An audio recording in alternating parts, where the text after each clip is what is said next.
Kubanga Rema y'omu ku bantu be neegomba natandika okuyimba nayimbanga hip hop nkuba hip hop yo. Yes, and you know what, my mom was like, gwe tebagomba kubakyala nga ba Rema. That was way back, I was in high school. Yes, akayimbako atuuse. Is that so far? Atuuse wakubanga mu hip hop. No, before the nayimbanga hip hop. Ne mami wange nangamba akayimba ka Rema atuuse. Kuteka kunyumira. Gandi muto. Mwaka kyoko. Tekigenda yera. But kyolina okumanya nali nkyali mu high school. Yeah, ne Rema nga akyali mu high school.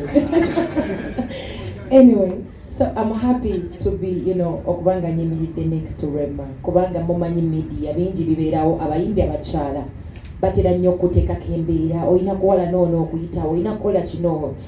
When Rema is there, Spice doesn't have to be there. But I think Mukama mwebaza nti ebyo byakoma dda.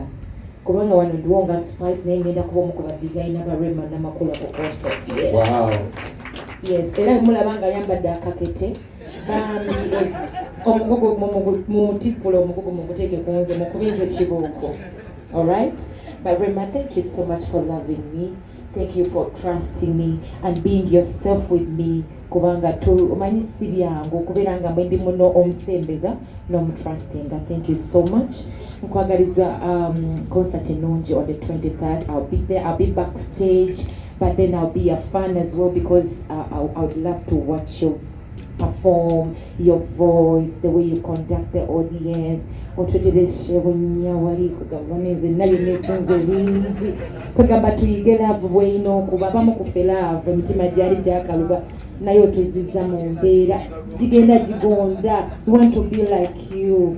So that day guys, mukuma obudde nze nganze tebonjigula kati saawa zino omukisa ngwina tesigenda ziwa mutumalanziwa gwe kenyini cash down naze nesotize omukyala Rema lwakingula table nali njawo nga bankubira akasimu nga bagamba zi sente za Rema Namakula ava kugula table ya Spice Diana.